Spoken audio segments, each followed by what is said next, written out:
Hey, wealth builders, Simon Dixon here. I've spent the last 2 decades giving content and obsessing over the subject of Bitcoin, investing, and money. Welcome to episode 8 of Bitcoin Hard Talk, where we prepare you for a world of Bitcoin and central bank digital currencies. Today, we're going to be discussing the topic of Russia and whether they have a new world reserve currency, with the fact that they are now settling or announcing that they're going to settle with using the Chinese Yuan to settle with Africa, with Asia, and with Latin America. So today we're going to be talking about the importance of that. As always, do me a favor, hit that like button right now. It really helps me get my subscribers up. We're about to pass 90,000 and we'd love to pass 100,000 very soon because my YouTube has been lagging my Twitter. And with everything that's happening in the financial sector, I think it is increasingly important for you to be building and protecting your wealth and getting your knowledge up, given the rapidly changing environment and the speed at which information is traveling in a rapidly changing financial world. And so today we're going to be discussing and making sure that you have the information. We always start at first principles. And so today we're going to be discussing, I do it for half an hour and I tend to go over, hopefully I can keep in time. And then we head over to Twitter Spaces where you can jump up on stage, ask me your questions, and we can have a great discussion to discuss everything that's happening. And most importantly, how you build and protect your wealth rather than just taking the macroeconomics and everything we'll be discussing. So with that in mind, let's jump straight into the topic. I'm going to share my screen again. Yesterday, we had some microphone issues. Hopefully the microphone, not yesterday, last week in the last episode, hopefully the microphone is working okay and we got the camera working. All the technology failed on me, and we know how much you love in the comment section when my technology fails, but hopefully we'll have no complaints. But leave a comment below. Do me a favor, the YouTube algorithms. Right. So if you don't know, a bit of housekeeping before we start. Nothing that I say should be taken as legal advice. I'm not a lawyer. I'm not an investment advisor. I did qualify as an investment advisor many, many moons ago when I worked in investment banking, stockbroking, and market making. But I'm not registered with an institution to give investment advice.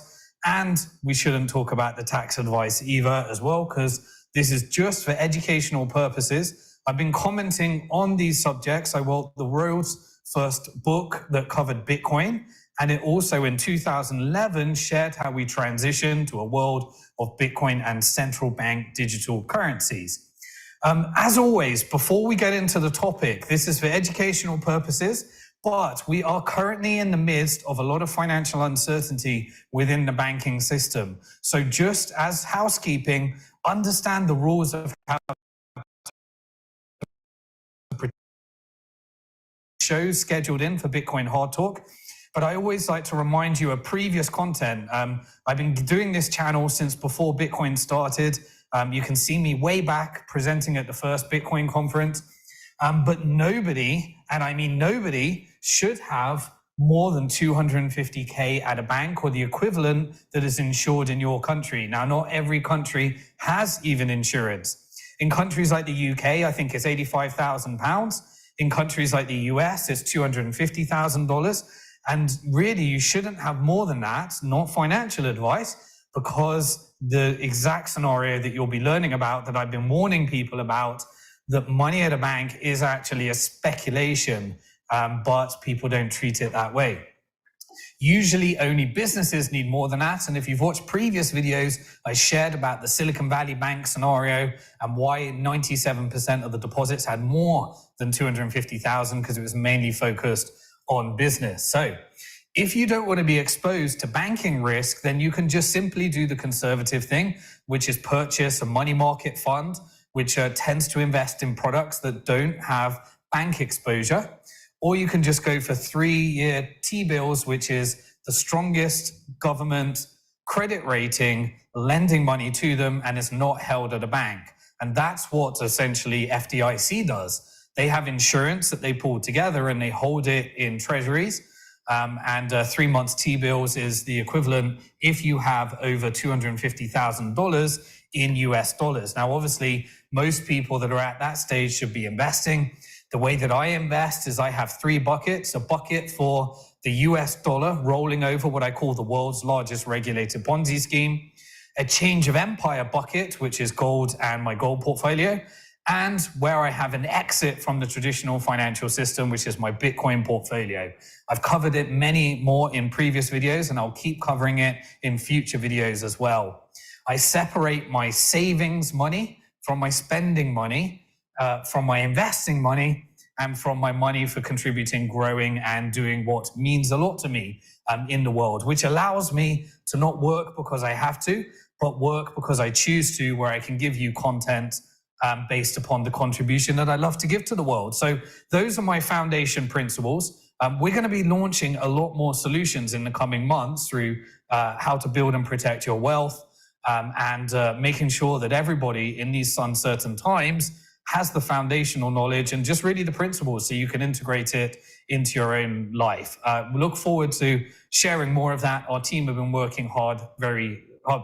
So before we go into the main topic, obviously we've got to keep it relevant because things are moving so fast. So the news today is that credit default swaps, for those of you not familiar with credit default swaps, they are a financial product created by an investment bank that people invest in order to insure banks. And so it's like a market for insuring banks. And the reason that there's been broadcast today and everyone's got their eyes on Deutsche Bank is because the price has tumbled because credit default swaps for insuring Deutsche Bank on basis points, just to give you comparison, has shot up to 170.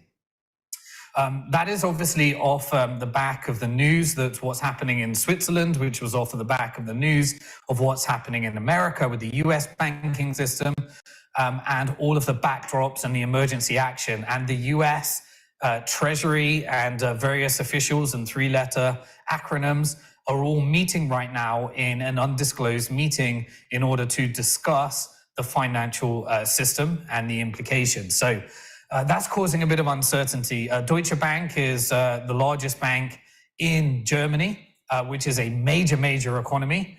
But to give you context, just in terms of what that means, so UBS just bailed out Credit Suisse, or is acquiring Credit Suisse, wiping out bondholders in order to purchase those stocks.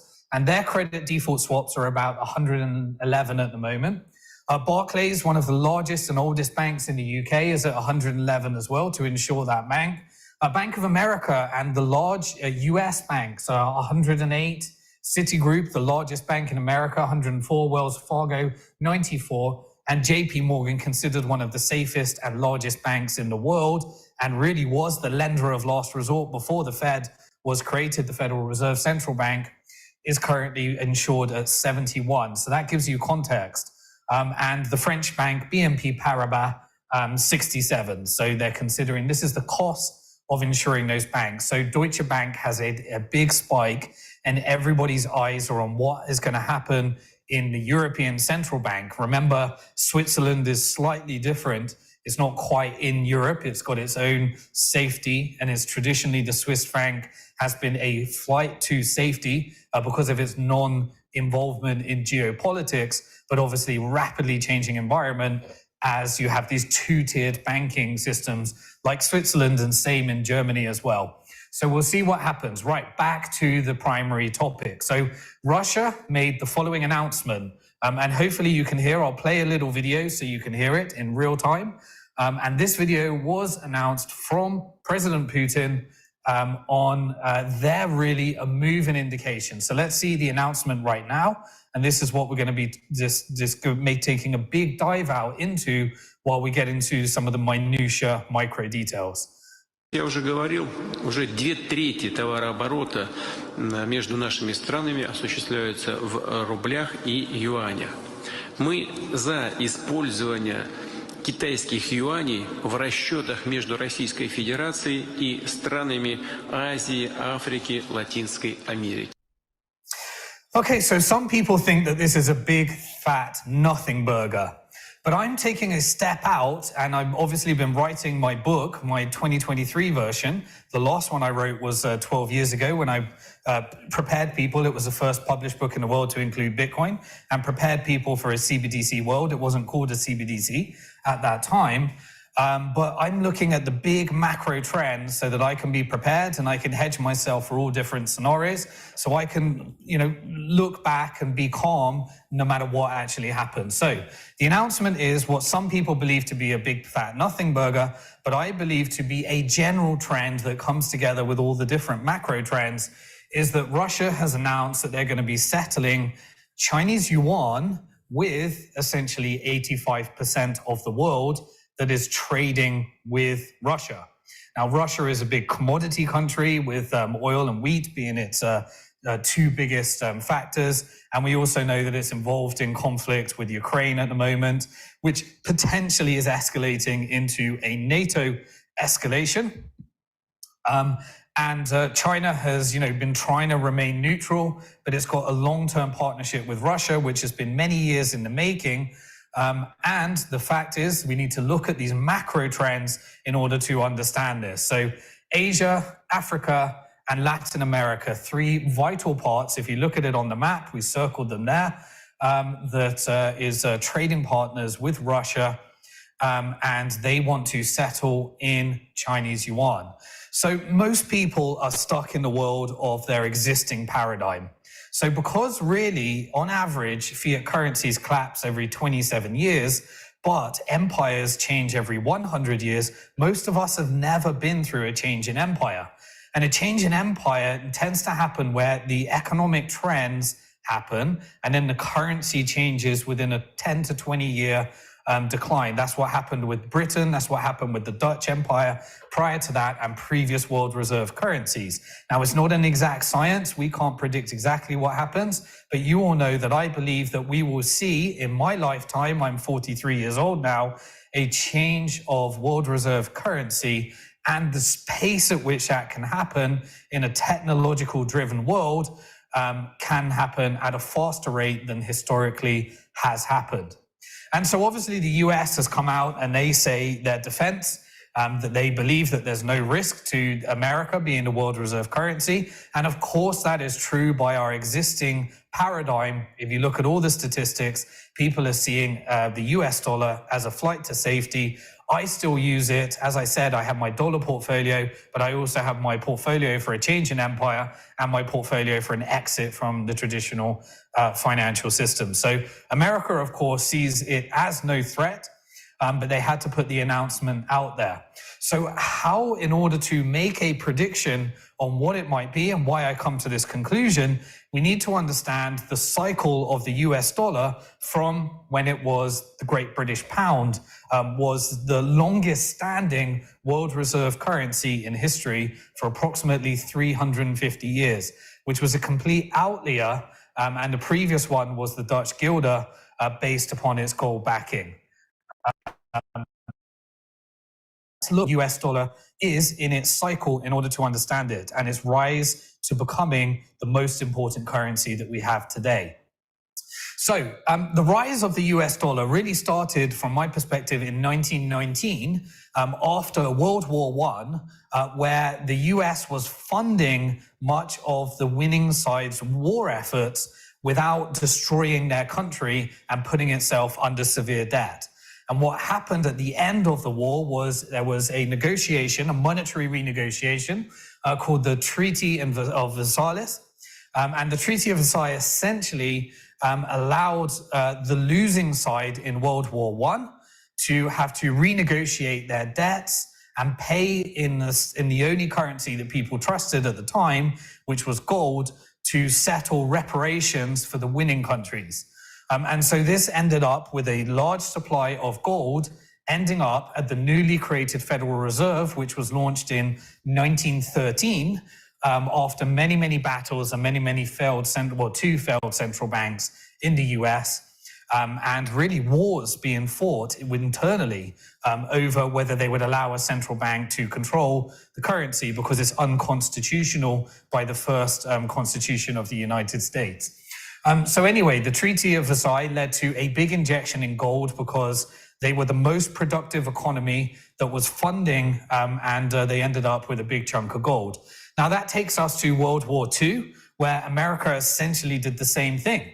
In 1944, the World War ended, and World War II ended with a Bretton Woods monetary renegotiation where the dollar decided that it would be the most productive, it was the most powerful, and came out of the World War II as the most productive economy that, again, funded without causing massive destruction in its own country with a large gold supply, negotiated the Bretton Woods monetary system.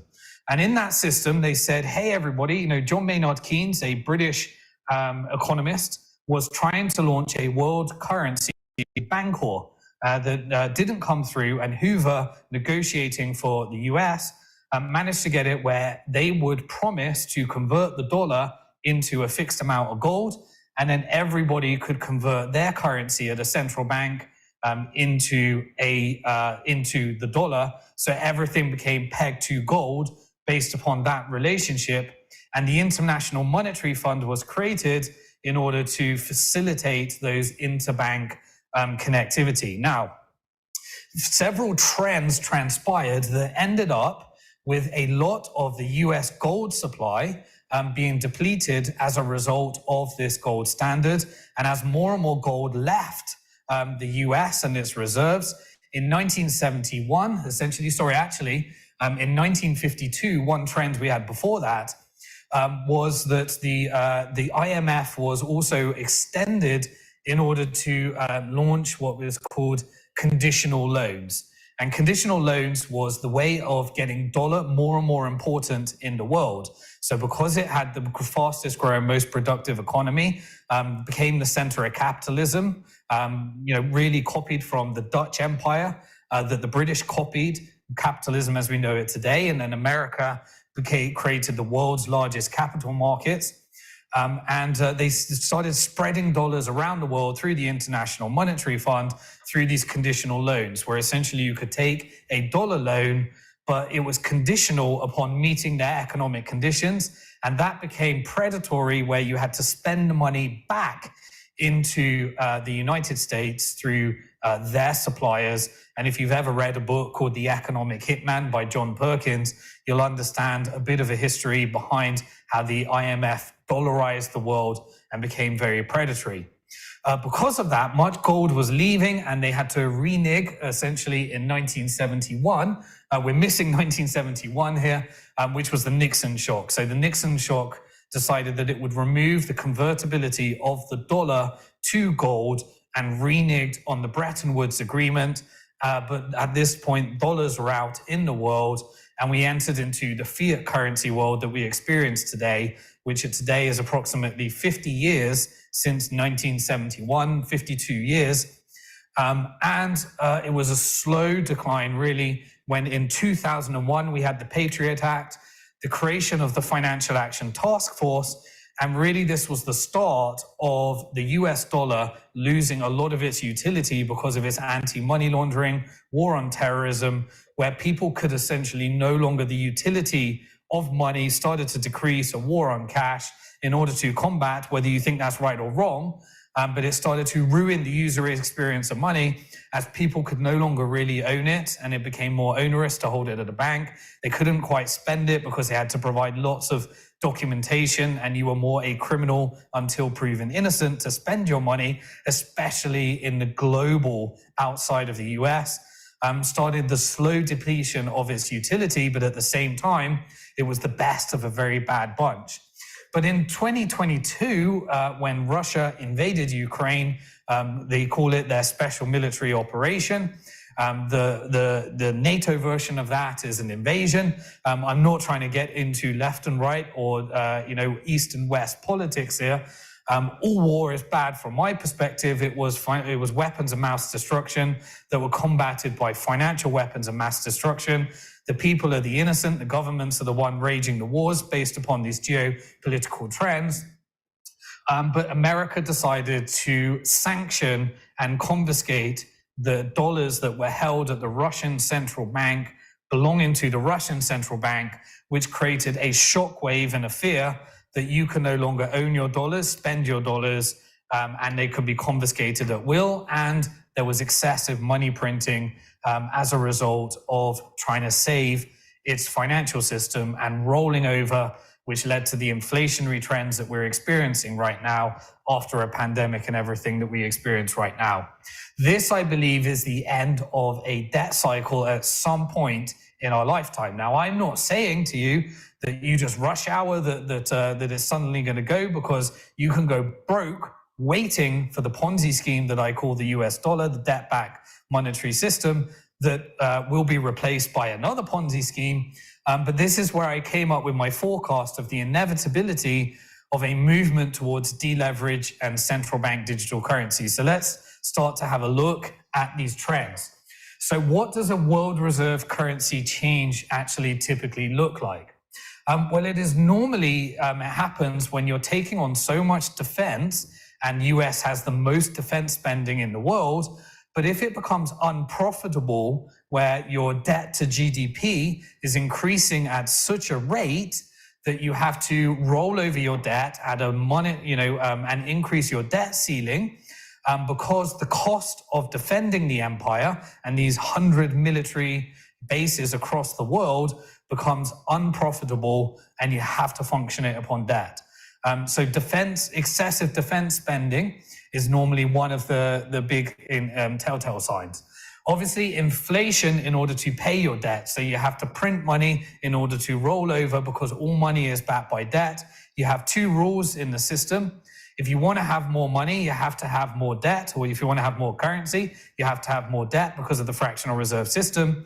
But if you want to have less debt, then you have to have less money, and you have to choose between inflation and recession, which led to the low interest rate environment in order to prop up the stock markets and the system that we're paying for right now. This tends to create wealth inequality, where people either borrow in order to consume versus borrow in order to speculate on assets. And those that borrow to speculate on assets get on the right side of wealth inequality. Those that borrow to consume get further and further down, as you know, the cost of just owning your real estate increases and your wages don't increase at the surfer rate. And this creates internal conflicts where people just don't get on because they go to the extreme left or the extreme right, feeling completely shafted by the system or attacked by the system.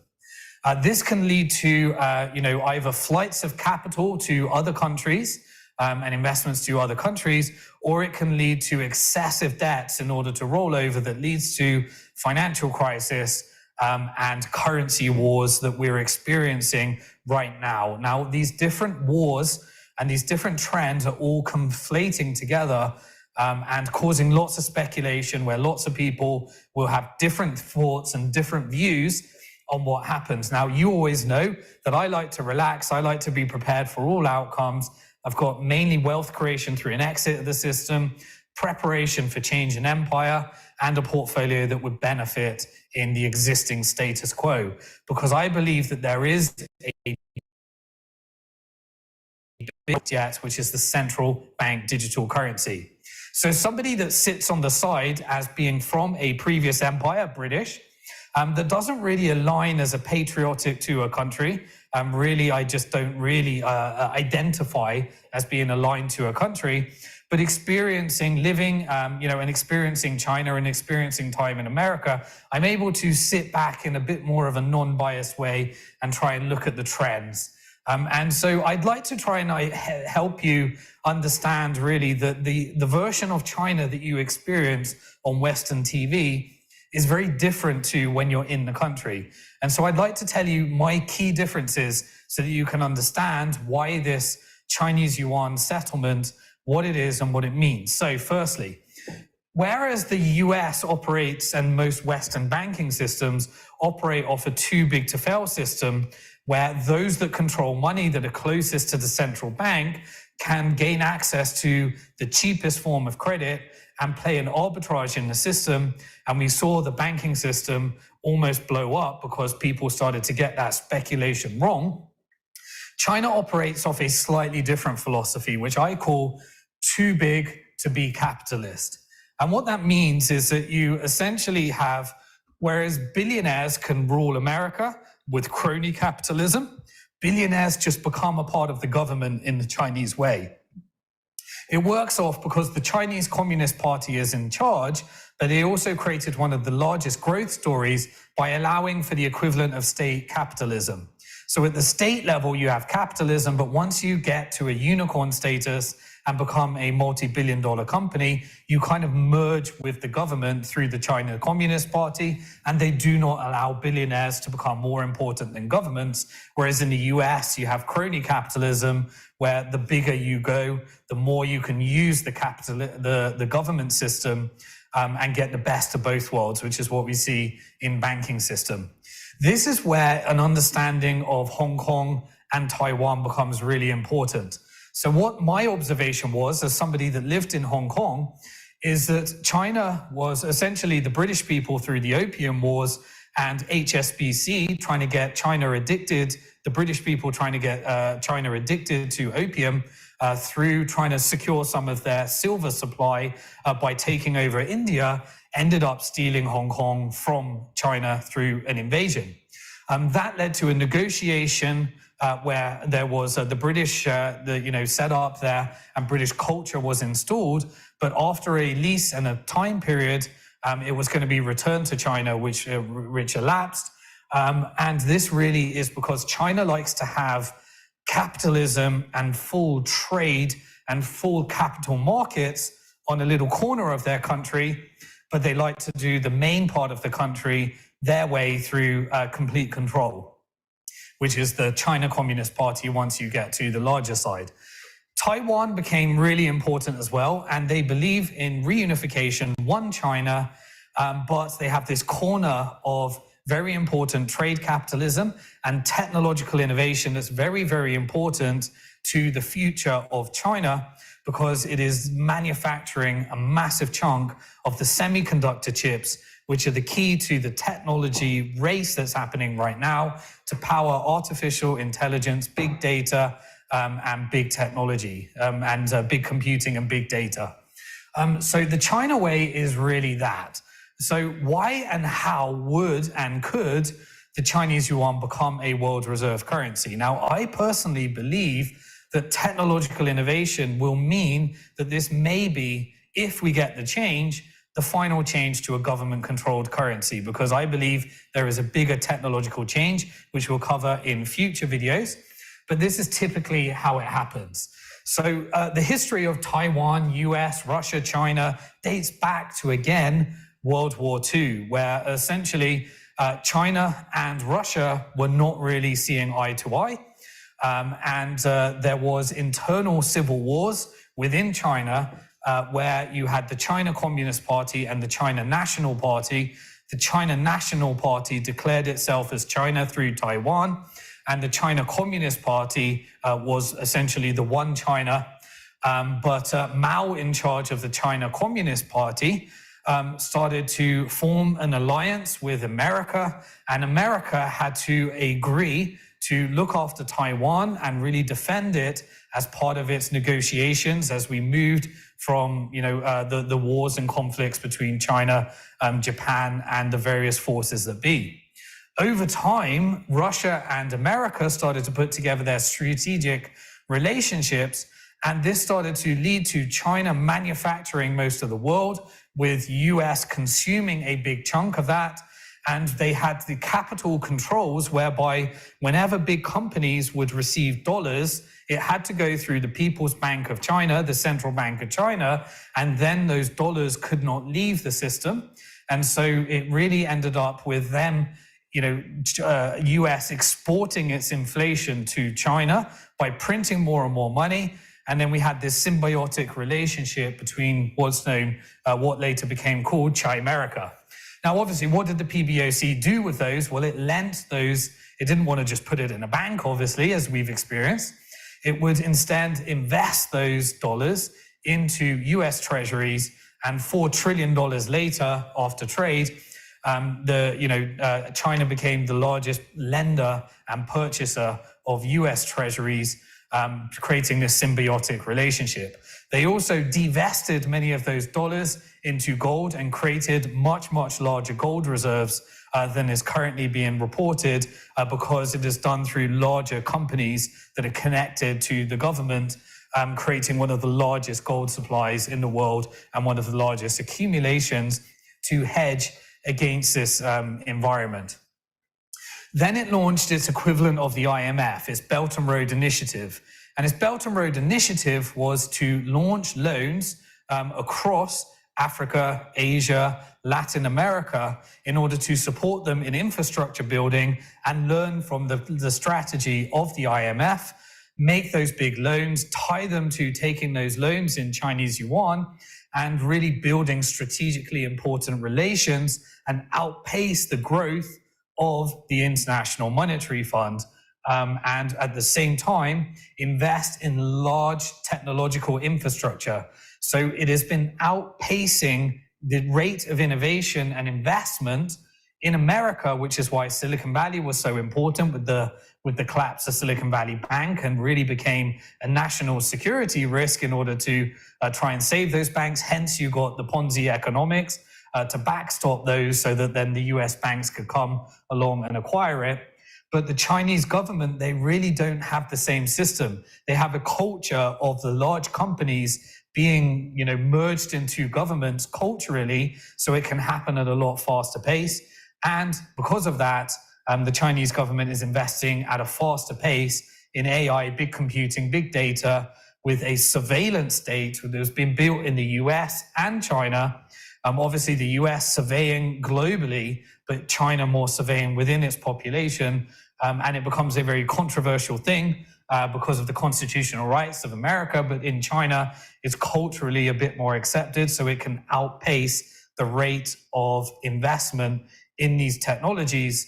And eventually, the technology led to it having the largest and fastest rate of growth in its central bank digital currency. We'll dive a little bit into DCEP, its central bank digital currency. I first covered this on CNBC in Korea way back in 2016, and I started covering it in the book Bank to the Future. I didn't call it a CBDC then, but I shared how you can either transition through crisis or transition through technology innovation into a world where in bank failures, where there is systemic risk in the system and you have to backstop the whole system, you can use a central bank digital currency in order to deleverage, and I'll cover more on that and transition in future videos as well. But DCEP is the CBDC of China, and Mbridge is the mechanism for trying to get adoption in these controlled experiments between central bank digital currencies. So let me just give you a few stats for those of you not familiar. DCEP, based upon the statistics of December 2022, if you look at the balance sheet of the People's Bank of China, you can see a new entry called DCEP, which is the ECNY. And it's currently got, in December 22, it had $13.61 billion yuan. That is a drop in the pond.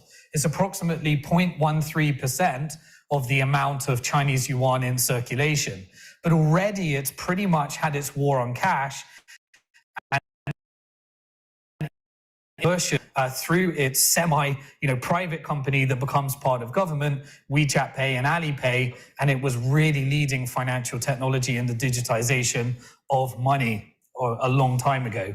So in 2014, it started launching its central bank digital currency. In 2018, it shelved the project, but when Libra launched its, Facebook tried to become a world reserve currency, essentially through the Libra project, it missed out Chinese yuan in its basket of currencies, which the IMF had in its special drawing rights.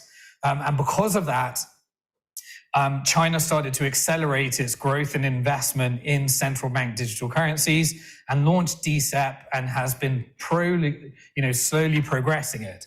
It now has approximately $14 billion in transaction as the end of 2022, $261 million wallets. The population of the entire US is $350 million. And this is just a drop in the pond of those that already have digital wallets within China, because they've got 903 million using their their rails of mobile payments in China through WeChat Pay and Alipay. And so they've been slowly rolling it out. It's got an integration already with WeChat Pay and Alipay, as I said, when you become statistically important. These are the 7th and 8th largest tech companies in the world. And even then, it's not quite part of the equation because some of the largest tech companies aren't publicly traded, so don't have a market cap because they're part of the Chinese government. But this allowed them to integrate with DCEP. And now we've had announcement this week accelerating this relationship between these different continents. And so you can imagine the Belt and Road Initiative now having infrastructure investments in the important nations with the most sophisticated technology so that they can invest in AI technology, 5G rollout within these countries so they can stay on top of the technical curve based upon loans in the Chinese yuan, based upon adoption in the central bank digital currency, and making a bridge between these currencies. So let's have a look at the project. One of the people that used to work for me as head of digital currency, he used to work for our company, is now head of digital currency at the Bank of International Settlements. And let's have a look at the Mbridge product before we wrap this up. I'm 6 minutes over. I think we've got another 5 minutes, and then we can move over to the Twitter space. Currently, there is a multi-day delay between payment and settlement for a typical cross-border transaction processed via the correspondent banking network. Conceptually, Central Bank Digital Currency (CBDC) can be used to substantially increase transaction speed from taking several days to near real-time, while also reducing cost by up to half. The Multiple CBDC Bridge, or Mbridge project, is a cooperation between the BIS Innovation Hub Hong Kong Centre, the Hong Kong Monetary Authority, the Bank of Thailand, the Digital Currency Institute of the People's Bank of China, and the Central Bank of the United Arab Emirates to enhance the efficiency, lower transaction cost, and streamline the regularity compliance requirements among different jurisdictions by using digital currencies and distributed ledger technology. To further test, improve and expand the functionality of the Mbridge trial platform, a total of 22 private sector participants from 4 participating jurisdictions have identified 15 potential business use cases where CBDCs can be used to speed up payment and settlement. International. I'm going to move forward from there. So if you think that this isn't happening, it's happening at a very rapid rate right now. The US, in fact, had to react, and it launched its executive order. Go back to my previous videos where I was forecasting exactly what would happen after the executive order, where I said Bitcoin would become a commodity, everything else would be considered a security, and there would be an attack on stable coins. You can go back there in the geopolitical events. I'll also be launching very shortly a website where you can get all these previous broadcasts in one easy place, and a digital copy of my book, working on that at the moment. But in the next couple of months, the US announced FedNow after the executive order, where they are creating, and I'm going to do a future video on these other innovations and the importance of how to protect yourself in a world of central bank digital currencies and Bitcoin adoption. So I just want to leave you with what I'll be covering in future videos as well, and why I spent more time in El Salvador to meet President Bukele, to try and work out exactly what I believe many of these countries will have the choices for in the future. So DCEP, the Chinese yuan, is really, with the Belt and Road Initiative and the pace at which people need to keep up with technology through 5G and artificial intelligence, is where countries in those significant regions will have to choose, and they can be forced into settlement with Russia. And this project can hyper accelerate with 85% of the world at a very fast pace. This is the geopolitical warfare and technical warfare and currency warfare and trade warfare that is currently happening, that you expect lead to some of those events where in a reunification with Taiwan can reach peak tension, and we are experiencing at the moment right now. So some of the political trends, obviously El Salvador, they had a choice. The IMF came to them and said they'll lend money, but they said, we're not going to lend to you unless you do it with dollars and get rid of your Bitcoin policy. President Bukele said, no, we reject the IMF. And when I was there, this is some photos when I was in El Salvador. I've done a couple of trips. You can see that the relationship where China is investing in their infrastructure, and now El Salvador announced this, creating tax havens for technology companies that want to go there, made Bitcoin legal tender, rejected the IMF, bought the dip all the way down throughout the bear market, took all the shit that it was getting, and really did and played the 4-year cycle in a way that I believe the individuals that played the 4-year cycle in Bitcoin, and I've always shared, and I've been through all of them, is leading to that. So these are the types of trends where this becomes an important announcement. But here's the important trend that everybody will be choosing in their inflationary cycles. You either adopt the dollar like El Salvador did, take those IMF loans, or you have DCEP adoption that will come with an infrastructure loan from China that's looking to form strategic and infrastructure investment as it's outpacing the rate of investment in new technology. This is why you're seeing announcements about TikTok and various other things. This is why you get, China has obviously, you end up with China looking more like America and America looking more like China, an emergence with central bank digital currencies attacking both of those ideals, which is why I've always preached that Bitcoin through a 4-year cycle, I see no change here. Obviously, the past doesn't equal the future. Can't give you that investment advice.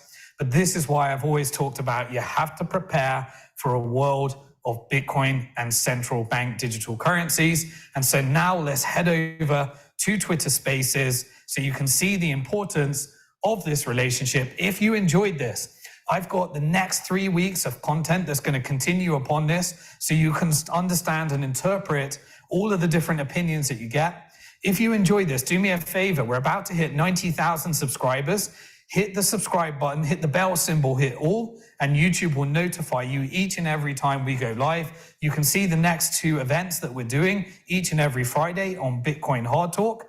And afterwards, I'd love for you to head over to Twitter Spaces right now, because as I said, for 2 decades, I've been trying to prepare people for a world of Bitcoin and central bank digital currencies, having been involved in Bitcoin investing in money, either as an economist, investment banker, or involved in Bitcoin from the beginning. And this is going to do it for episode 8, where we covered the importance of these early relationships and chipping away at a new type of central bank digital currency war that is accelerating at a fast pace right now. So I'm going to go over to Twitter right now, and we're going to do an AMA. In the time that we've been talking, it's gone dark outside on the island. So always remember, you are alive at one of the most interesting and exciting times in financial history. The problem is it's going to look really bad for some and people are going to get really hurt. And it's going to be great for others because of these wealth inequality trends. And my job is to try and give you the information you need to stay on the right side of this change. We do it with peace, we do it with love, we do it with unity, while our governments are probably not going to do that. And that's why I really appreciate having an exit from the system and preparing yourself for multiple outcomes, because we don't know the time frame at which it's going to be happening. Being ready for these different outcomes and prepared for that. So let's head over to Twitter Spaces right now, where we can discuss how to build and protect your wealth. Looks like I've frozen myself. There we go. And so, yeah, I'll see you on the other side